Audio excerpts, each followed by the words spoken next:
And it's also a very different situation because Rome did not fall in one day. Influenza fell kind of rapidly.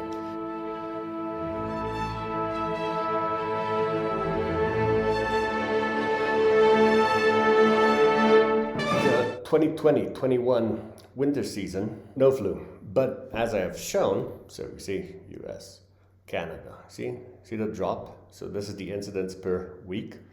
These are weeks, lots of weeks from 2005 to 2021.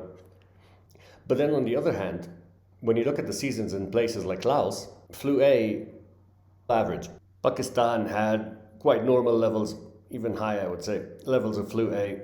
Timor-Leste, tiny country, had Niger had a big flu season. Togo had a big flu season. Even Haiti. So when we say there is no more influenza, we mean that there's no more influenza here, or here, or here, yet it exists. So a huge question is, how come these countries are not, how come flu is unable to reach these countries? Flu is an infectious disease. If it's season, then why wouldn't it spread? I mean, other viruses are spreading. Why doesn't flu do the same thing? And we have it in these places, so why is it not? See, if it just followed one of these lines, it would reach it. So at least South America, right? I mean, it's in Haiti. If you look at any other year, it just doesn't make sense that it would be in in Pakistan and Bangladesh, but not in Iran or Afghanistan. Right? These countries are highly connected and they're not famous for responsible public health policy. So I don't have an answer for that. I think it's data. Speaking of data, 2020, the last days of influenza A. Here are the Americas, right? This is the equator. Central America is in blue. North America is in red. America 1 is here. I begin from the south. And South America 2 is here. And this marks 2019, right? See here. And here is 2020. See here. This is the winter season in the northern hemisphere. Late in February, we begin to have a drastic decline in North America. And here in South America too, which is these countries, we have a rapid decline in the positivity rate of influenza as they enter their winter season. Europe, the winter season ends a bit early, but we don't see a very unusual pattern. By April 12th, they all have influenza positivity rate of under 5%. Now, Asia and Oceania are a huge area, both in terms of longitude and latitude. And naturally, they don't have the same seasonality pattern of these different regions. Despite being very unsynchronized here, this is important to note. So look at the lines, they're not synchronized. These are weeks. But in these weeks, it just ends. Everything just ends for flu A. These are the different types of, these are the different regions of Africa. And shows a northern and a southern type seasonality pattern. The beginning of March, it begins declining rapidly instead of increasing for the winter. And by April 19th, flu is gone also in Africa. So not only most of the world did not have flu, it also died extremely rapidly. It wasn't a decline and it was just a fall. So COVID was rising, but all these viruses fell. Within 4 weeks, they went back almost to zero. So this is positivity rate, but if you look at the testing number is quite high as well. So it's not like they don't have any more samples and they're not. So flu A is gone from everywhere. So each one of these is a transmission zone. Central America, Central Asia, East Africa, East Asia, Eastern Europe, Middle Africa, North America, North Africa, blah, blah, blah, blah, blah, West Asia. And these are weeks. So this is a similar map, essentially a similar map to this, same time frame. And the axis, what we have here, the y-axis is the percent positive, and here it's again percent positive.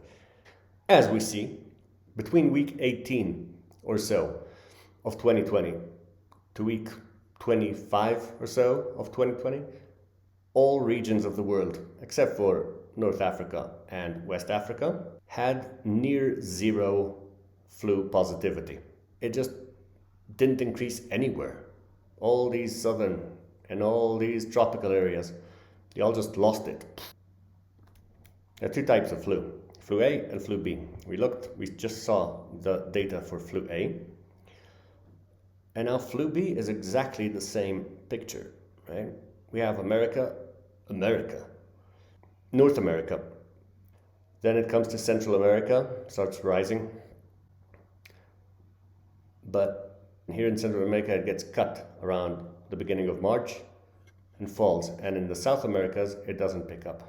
All Europe, North Europe, Western Europe, Eastern Europe, they all get cut by April 12th, exactly like flu A. Asia, it's the same dramatic result. Just boom, by April 12th, everything is gone. No more flu. Same thing in Africa. We see a very, very similar picture to the one we saw with flu A positivity rate. Again, these are regions, and this is flu B positivity.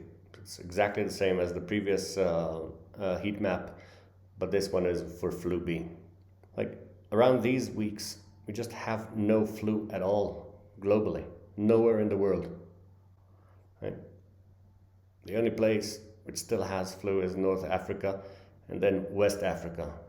But during these weeks, it was entirely gone everywhere. Now the question is this something that we could expect? Maybe flu just really has like this weak spot here where it falls super low, just between seasons. Is it so? Let's look at previous years. 2018-19. As expected, in North America it goes down, but when it goes down in North America, it goes up in South America, right? So temperate north, temperate south, goes down, goes up, and in the center it overlaps, as we expect. Asia is a mess, because Asia is huge, and you can see on the heat map that you don't have any dark blue areas like we had before. 17, 19, 18. There is a lot of overlap between the north and the south season. And this is reflected in this messy map. There's no blue, dark blue everywhere. Here it's dark blue, here dark blue, here dark blue, but not all at the same time. And this year is somewhat different. See that there's this big blue block here? Why do you think this is? This is because here we had the swine flu pandemic and it was more synchronized than usual. See that the year before, look at this beautiful. So this is 8-9. This is where the flu began to like really hit everywhere. These are takeaways. We're not going to do the takeaway. Oh, maybe we are. Flu went extinct first in East Asia. True. Significantly so. China, Japan, South Korea. In mid-February, they essentially stopped having flu, which is consistent with whatever pandemic we had in 2020 came out of China, right? Weird that it's also affected Japan and South Korea, which were barely affected by the first wave of COVID. The decline in incidence was synchronized within and between continents. The decline did not result from lack of testing. That's also important. The decline is consistent with the decline in other viruses, including viruses which are not exactly related to the respiratory system, like enterovirus, which I find surprising, suspicious, and unusual.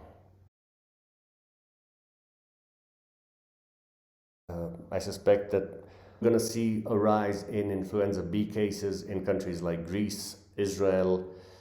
It's already evident in China. I don't see any reason why it won't be spreading in. I don't see any reason why it would not be spreading in other countries as well. We're going to see flu return. If Australia starts testing, they have it right now. Africa, of course, South America, as soon as they start testing properly. One more thing. Oh yeah, this is July 18th.